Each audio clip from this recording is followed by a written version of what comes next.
the Sam Tavarez podcast, talking sports, movies, and everything else you could possibly imagine. And now, here's Sam doing his Sam things.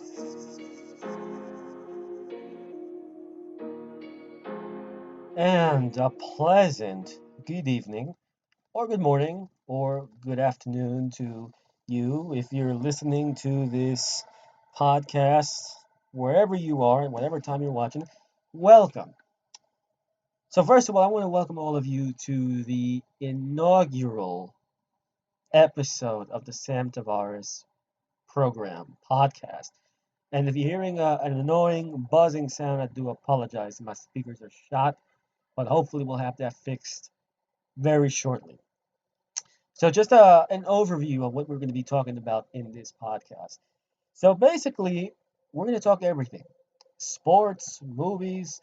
We'll discuss what's going on in the world, and I'll be curious to hear your input as well, because at the end of the day, this podcast is for you, the people who spend their time watching this. I want you all to feel welcomed. I want you all to feel a sense of satisfaction after watching this.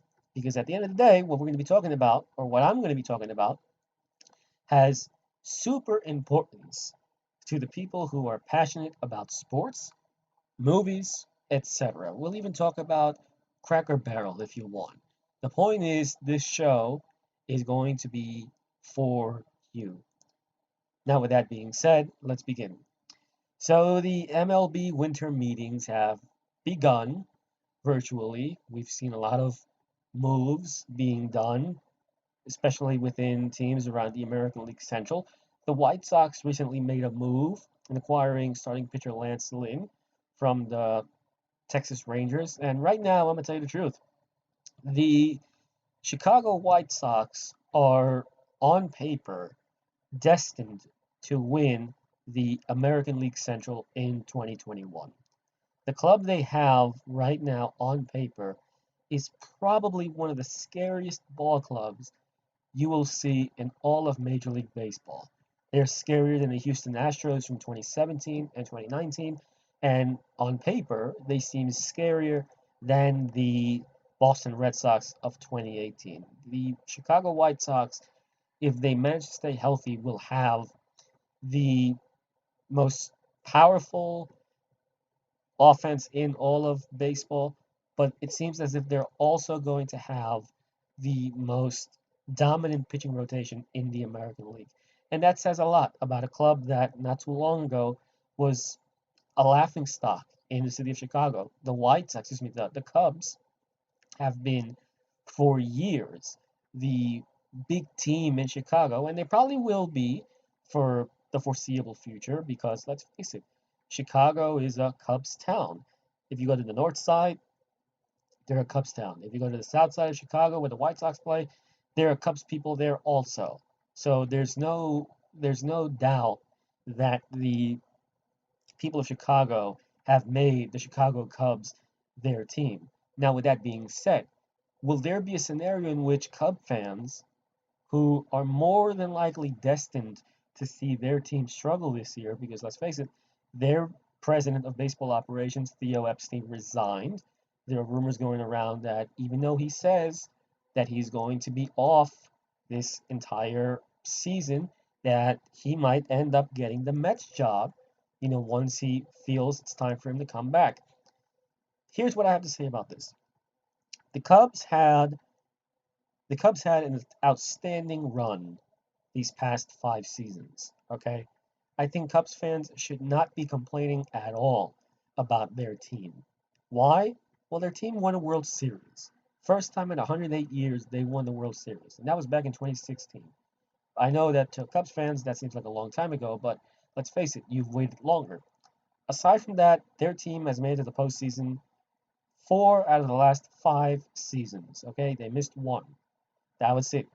They had that awful postseason in 2018 where they lost. First of all, they lost their lead in the NL Central.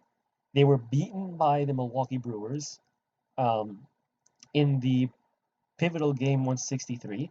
And then to make matters even worse, they lost to the Colorado Rockies in the NL wildcard game. Funny enough, the day after they lost the division to the Brewers. But aside from that, listen, here's the bottom line.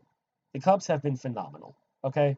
They've been one of the best teams in the National League, and they've lived up to the hype, to the expectations. Now, here's the truth. The truth is that their window has been closed. It seems as if this will be the last year of Chris Bryant in a Cubs uniform. Either they trade him or they let him go in free agency in 2021, 2022. Anthony Rizzo, hey, he's going to be a lifelong Cub, and when he retires, he's going to go down as one of the greatest Cubs first basemen ever, and that says a lot. That says a lot.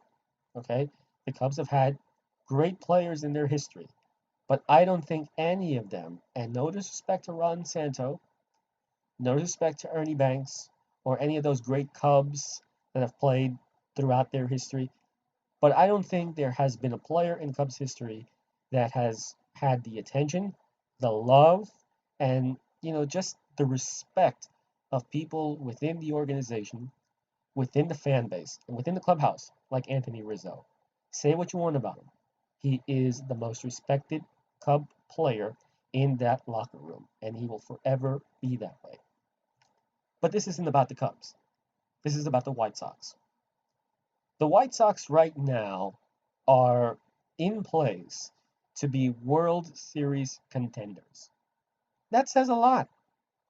From a team, as I mentioned before, that was a laughingstock, that never made the postseason, who before 2020, and I know you're going to say it was an abbreviated season, they got lucky, they probably wouldn't have made the wild card if it was a 162 game season. I get that, okay?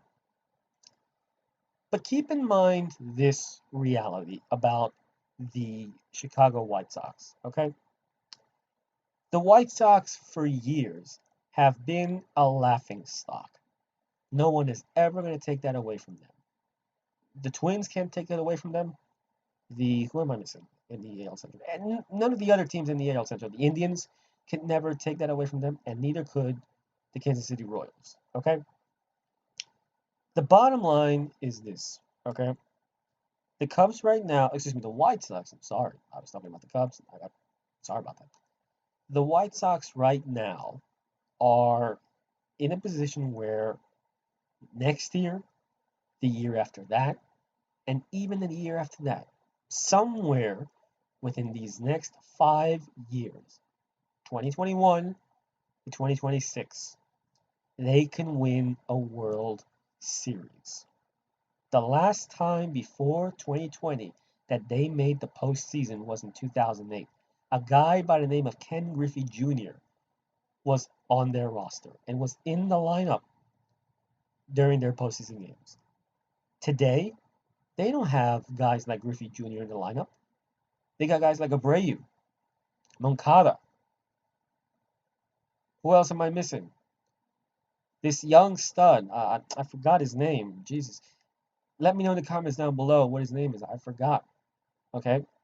But they have all these young players, these young hitters that are going to make an impact, that have made an impact already on the big league level. And right now, their starting rotation is beast. With the trade of Lance Lynn, the White Sox right now have, on paper, the best starting rotation in all of baseball. It begins with Lucas Giolito at the top, Dallas Keuchel at number 2, and now Lance Lynn at number 3, and 2 young studs at 4 and 5. Their bullpen hasn't been an issue either. I believe that in 2020 they had one of the best bullpen ERAs in all of baseball. Again, 60-game season, but you get the point. If there are any teams that should be worried about the White Sox, obviously the Minnesota Twins. And the Minnesota Twins have been a disappointment. Don't get me wrong. How the hell do you lose to a team like the Houston Astros, a team that went to the postseason 5 games below 500, made the postseason, and how do you let them knock you out in the wild card round when you clearly had the better offense, the better pitching, and obviously the better bullpen. So they're a disappointment. That's the main team within the AL Central that should be worried about the Chicago White Sox. Number two, the Indians. Now you have all these rumors about them wanting to trade Francisco Lindor, and I believe it's going to happen. I'm going to tell you in a second who I believe is going to go to, but let me get this thought in first. They also should be worried. And first of all, I don't think that the Indians next season, if we do manage to play a 162 game season, will make the postseason. I think that they've put too much pressure on Shane Bieber, and even though he won the Cy Young last season, I think the pressure on him is going to be too immense. Next to him, they have no one else within that rotation that is dominant. Their bullpen is a bit iffy, a little bit shaky, and if they end up trading Francisco Lindor to another team, hopefully outside of the American League, if you're a Yankee fan or if you're a Red Sox fan or I don't know, a Nationals fan, you hope it's out of the American League. But anyway, I don't think a team like that can make the postseason. They made the postseason last year out of luck. They almost beat the Yankees, but they didn't. They had leads in both games that they played against the Yankees and they lost because their bullpen was a big issue. Okay? The Royals, well, forget the Royals. The Royals are not getting anywhere, even though they signed Carlos Santana to a 2-year deal. They're not going anywhere. Believe me, they're not. But here's what I have to say, about what the White Sox did today, and then I'm going to get on to something else. The White Sox proved what a solid rebuild, the benefit of a solid rebuild could do. And this is what fans, not only in baseball, but in football, basketball, hockey, soccer, whichever sport you like, need to understand. Rebuilds work. Are they painful to watch? Yes, they are. They totally are. Because you know that for X amount of years, your team is going to do horribly, absolutely horribly. And unfortunately, there isn't anything else you can do about it except sit there, watch, and hope that they get a win or two here and then. 90% of the time, they don't win that many games and they end up losing a lot of games. But the Chicago White Sox proved that rebuilding works. Look at what they did. The first move within the rebuild that they made was acquiring Jose Abreu. Jose Abreu is at the moment the longest or one of the longest tenured White Sox on the roster. He's been longer than Brzezinski. He was longer than Konerko, excuse me. And right now, he has the opportunity to really solidify himself as one of the best White Sox players ever. And the fact that now he has the opportunity to not only present his talents in the regular season, but also in the postseason says a lot about what kind of player he is. And the young players that they have around him are really, really making their name known. The Chicago White Sox, I predict, will win the 2021 American League Central Division. And if they do that, watch out. Because they can get into the postseason and they could be beast. They could be the next Houston Astros. Well, without the trash banging and cheating that they did, but they could be the next Houston Astros. They could be the next dynasty in sports, in baseball. And believe me, for a city that went through 108 years of losing with the Cubs and finally got a title in 2016, how awesome wouldn't it be for fans of the fans of the White Sox on the South Side? If the Chicago White Sox not only made the postseason 2 years in a row, but actually won a World Series title. For the city, that would be heaven, because it would give them the joy of saying that both Chicago baseball teams have won a championship in this decade, in this century. And many kids can say, I saw both the Cubs and the Chicago White Sox win a World Series in my lifetime. As a sports fan, that would be nirvana. That would be nirvana. And believe me, a lot of people are going to get a chance to do that. But there's a big but in this. But the team has to perform. They cannot throw out this great team on the field and not win. They have to win. The general manager, the president of baseball operations for the White Sox have done their part. Now, it's up to the managers, it's up to Tony La Russa and his coaching staff to make sure that this team gets to where they're supposed to be. And I didn't even ask before, I said the teams that need to worry,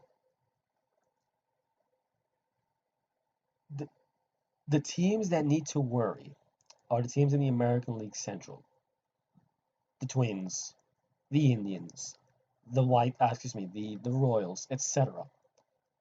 You don't think the Yankees or the Astros, the Red Sox, the Rays, the Dodgers, the Mets, who would have said the Mets would be in contention in the offseason?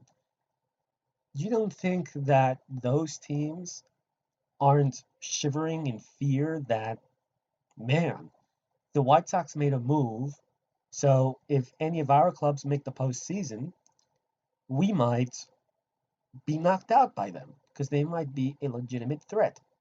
Of course they are. You don't think that Brian Cashman is in his office either at Yankee Stadium or at home because of COVID, and he's not talking to his assistant general manager, Gene Afterman, and saying, the White Sox just got better, and we're under a mini luxury tax. Excuse me. Under a mini luxury tax. Hal Steinbrenner has said, we're not going to spend more than $230 million on players. You don't think that they're not communicating with each other and saying, man, I wish Hal didn't impose this budget or this payroll on us? Because now the threat isn't just in the AL Central, excuse me, in the AL East or the AL West with the Astros, it's now in the Central. And guess what? The team in the Central that's a legitimate threat is no longer named the Minnesota Twins. They're named the Chicago White Sox. And mark my words, they're coming. And when they come, watch out because you're going to have a hefty battle up in front of you. So here's another thing I got to talk about. So if you're a Met fan, you're happy. Steve Cohen is officially the new owner of the New York Mets. And hey, I'm gonna tell you what, these first few weeks under him at the helm have been great if you're a Met fan, especially if you're a Met fan on Twitter. I have never seen an owner. First of all, I have never seen any sports owner on Twitter. That's a first. You will never see Hal Steinbrenner on Twitter. The Wilpons, before they sold the Mets, you never saw them on Twitter. And maybe rightfully so, because if they were on Twitter, people would bash the hell out of them. You wouldn't see Artie Moreno, the owner of the LA Angels, on Twitter. You wouldn't see, well, you see Magic Johnson on Twitter. He's the owner of the Dodgers. But you don't see him interacting with fans the way that Steve Cohen interacts with fans on Twitter. And if you're a Met fan, you are dancing in joy because you finally have an owner who gets you, who understands what you live and die for, who understands your frustrations, who understands why it is imperative for you to see the New York Mets win a World Series. And not even that. It's imperative for you as a Met fan, to see the Mets in the postseason more often. I mean, how many times have Met fans been swindled by the Wilpons? How many? The Mets made the postseason in '06. And I'm going to say '06 because next 2015, that's the second most recent memorable postseason run. They made the postseason in '06. They won 98 games and won the NL East, and they lost to a team that was not as good as they were in the St. Louis Cardinals, who eventually went on to win the World Series against the Tigers. Then 2007 came around. The collapse heard around the world when the Mets were up 17 games, excuse me, 7 games with 17 games left to go, and they blew it. How about '08, the final season of Shea Stadium? Okay, that to me, and I'm not even a Met fan, I'm a Yankee fan, but when it comes to talking baseball, I try to be neutral. That for me, as a baseball fan, was the most painful thing to see. To see a team that was destined for greatness all of a sudden collapse and really, really, you know, become this laughing stock of an organization, you feel bad. You feel bad not only for the players that have to don the uniform every single day and play on the field, you feel bad for the fans, and as crazy as this might sound, you feel bad for the media. If you're not from New York, you know that 90% of the media in New York are Met fans. 90% of the media in New York are Met fans. They root for the Mets. They want them to do well. And guess what? Guess what? When they do well, they're happy. And they write these jolly articles and this and that. When they're not happy, and you can ask former reporter Ian Rubin about this, they get attacked by the GM. And if you don't believe me, well, listen to this encounter. Adam Rubin, okay? And Adam, you got to understand this. Adam, for the past couple of years, has lobbied for a player development position. Is what you're alleging that I tried to tear Tony down so I could take his job? Is that what you're saying? No, I'm not saying that. All I'm saying was that I know that when you wrote the reports, but I am saying that in the past you have lobbied for a player for a job. Steve Cohen is the savior of the New York Mets. Whether they win next season, whether they win a World Series next season, or make the playoffs, the man has come in and really re-energized a franchise, a fan base to be exact, that for 30 plus years of pretty much hell under the Wilpon regime is finally being allowed to rejoice, be happy, and really let their opinions be heard. This is probably the first owner in sports history to personally go on a social platform and communicate with the fans.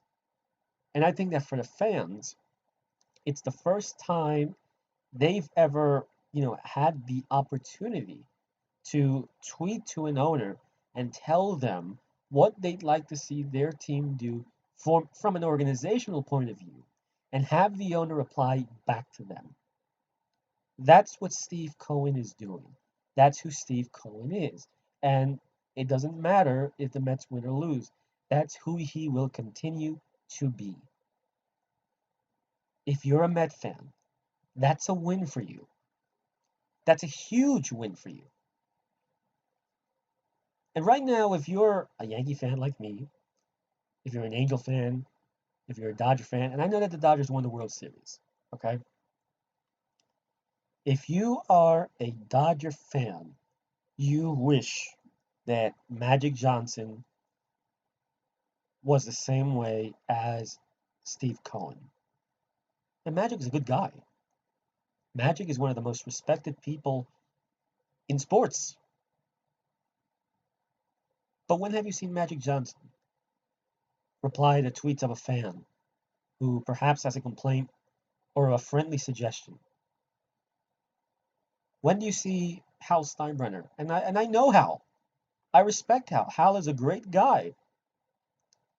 But when do you see Hal Steinbrenner go on a Zoom conference with fans and talk to them, have a town hall type of setting, talk to them, and really understand what it is they'd like to see the Yankees do better?